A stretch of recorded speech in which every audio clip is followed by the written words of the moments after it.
You know, I've become kind of a Esther and Jerry groupie for the last year. I want to thank you very much for calling on me, and also... Some young people told Jerry and Esther that they were the new Grateful Dead as they were following them from place to place. No. They said, because Abraham's dead and we're grateful.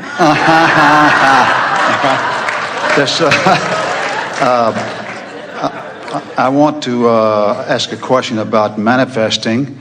But first of all, I want to thank you very much for all of the good things you've done around the world by going through Esther and Jerry and affecting so many people with your wisdom. Thank you very much. Well, you all are asking. In other words, if not through this process, through another. You cannot be denied. Well-being's going to come to you. It just must. So I'm reading your literature and your books and tapes and what have you, and I'm totally moved. I'm saying, okay, of all the teachers I've had, everything's just starting to come in together. You're a catalyst. You just bring it all together. So I think, all right, I'm going to become a meat, like a lean meat. You know what's actually happening? You're coming into alignment with who you are, which is making all of the pieces that led up to this fit together. In other words, as you apply the process that causes you to come into alignment with who you are, everything that you have lived now makes sense. Once you get this, everything that's happening to you makes sense, and everything that's happening to everybody else makes sense. In other words, the mysteries of the world all go away as you understand law of attraction and the power of creation. Well, the law of attraction I'm dealing with it now as though, first of all, I'm doing everything right. I think I'm meditating and I'm feeling good. I'm bringing joy, and I'm saying, this is really truth. This is special. I'm going to see if it works. I'm going to become a lean, mean, manifesting machine, okay? So it starts working. I have nothing, and the phone starts ringing. I'm manifesting. I want to manifest abundance. So the phone starts ringing, and money starts showing up in my life, and all of a sudden I lose a $5,000 diamond ring. So I'm saying, whoa, what's going on here? And so almost simultaneously at the same era, the same time about a year ago, when I'm really doing some serious meditating, and even maybe a little mantra, like the Wayne Dyer recommends for meditating. And so I'm in my home. It's about a 50-year vintage home, and I'm saying, I've got to remodel this home, but I don't have the money to do it. So I'm wandering around. I go from bathroom to downstairs. I'm saying, this has got to be remodeled, but I can't afford it, so I'm going to have to do it myself. So I say, how can I do that? It's going to take a century. And lo and behold, right out of just nowhere, a little pipe breaks in my bathroom, inundates with water the upstairs and floods it, goes through the floor into the first story downstairs, takes care of the ceiling, exactly the one I was meditating over that I have to reconstruct. All the wallpaper I was supposed to take off and didn't know how to do it.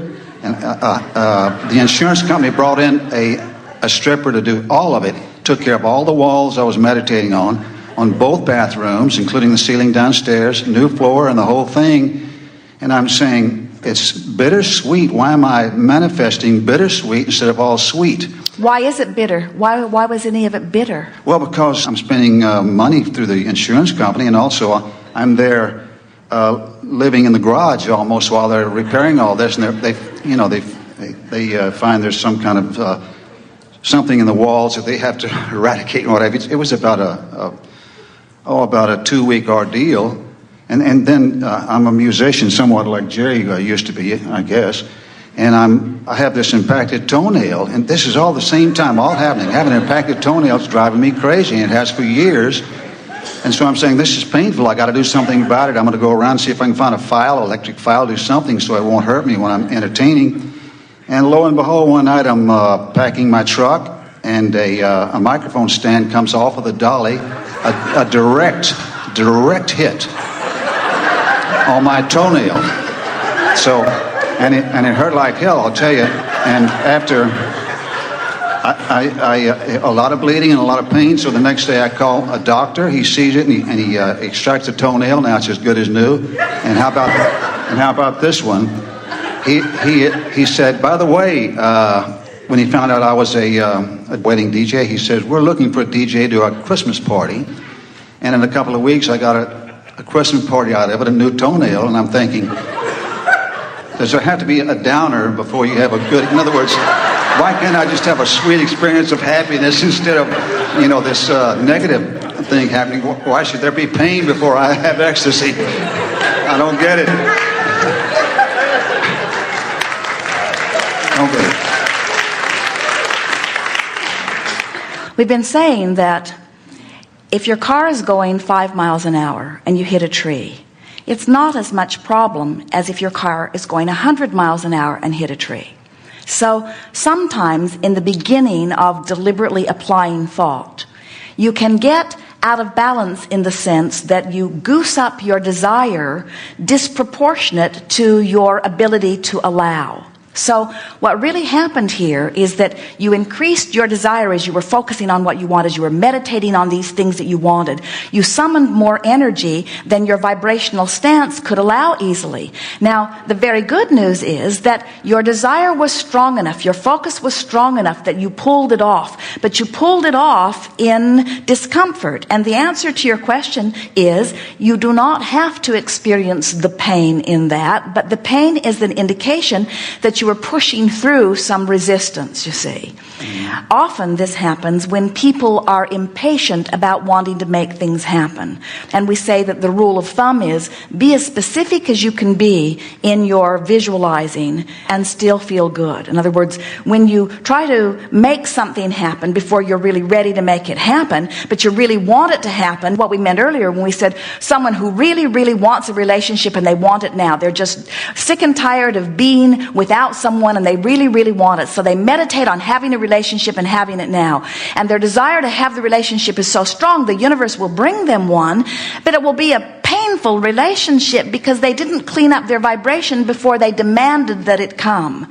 And so what we're really wanting to say to you is that during your meditations, if you can just apply one statement and mean it as you say it, all things in perfect time. In other words, universe, I know that you have broader view, and I know that you know everything that I want. I know that you know what's waiting for me in vibrational escrow. I know you know what my vibrational state of allowing is. I'm working to bring myself into vibrational alignment with what I'm wanting. So yield to me as much as is possible in a comfortable way. And that's the way it will come to you. Really, it is. Well, could this be from trying too hard? Because when I first started Those are the meditating, perfect words. Those are the best words that you could have spoken about it. Trying too hard. Not trusting that the universe is going to lay it out in a way and get it done. So we call it micromanaging, getting overly involved, trying to do too much with action. For heaven's sakes, you were going to do the remodeling yourself. You were so determined to do it, you see. One other item before I split. This is really interesting and quite funny, as a matter of fact. I'm reading your book about manifesting a little red car. It's always a red car for some reason. So I want to manifest a van. I really want this van big time, but I didn't want a red. And so I've been meditating for the last 6 months, and here it comes. Here's the van. It's about a $36,000 quest, man, and it's here. The money comes and bam, it's there. But it's red. And guess what? I love it. I like it better than I would what I wanted to start with. And it's funny, I was wondering if that had anything to do with my subconscious reading these books. Yes. Here's the thing. You get what you think about whether you want it or not. So when you think about the van that you want, but you say, I don't want it to be red, what the universe hears is red van. Okay. So what you want to do is you want to talk about what you do want. You see, in this universe that is all about vibration and all about energy, it's attraction based, which means there's no exclusion. When you see this thing you want and you give your attention to it, you include it in your vibration. When you see this thing you don't want and you shout no at it, you include it in your vibration. So shouting no is just a way of saying yes to things you don't want. Well, you've certainly answered my questions, and I feel much better. And this is my rampage of appreciation, just sitting in this chair. Thank you. Come to our dimension where there is not time, and we will chat on endlessly. You heard us say that you do not need Esther to have a chat with Abraham, because we are intelligence that is available to all. All you have to do is bring yourself into the vibrational proximity of that which we are. And then you begin to hear. You receive all kinds of impulses that are nothing more than that broader view, knowing right where you are and giving you guidance. You are source energy in physical bodies, and life is supposed to feel good for you. This has been an exceptionally satisfying experience for us, because we have felt the intensity of your desire, but even more than that, we can feel a willingness on your part to do the work that is required to bring yourself into vibrational alignment. It is work. Jerry and Esther visited with someone recently on the cruise who said, I was visiting with someone at one of the meals, and she was complaining about how things are not going well for her. And this friend said to Jerry and Esther, and I said to her, but you're not doing any of the work. You're not applying any of the processes. You're not making the effort. You're just complaining about where you are rather than doing the work to feel better. And we want you to understand that it is so much easier work than you have ever thought that it is. It's easier than remodeling your house. It's easier than learning QuickBooks on the computer. In other words, it's not hard work, but before any of you are willing to do any work, we know you must convince yourself of the validity of the work you're doing. And we think that what happens is that this business of just thinking about what you want just feels far too easy in light of all the stuff you've heard before. You've practiced being unworthy for so long, it's hard for you to hear how worthy you are. You've practiced justifying your experience for so long, it's hard for you to hear that all this stuff's piled up right outside your door just waiting for you to chill out and let it in. It's hard for you to hear that.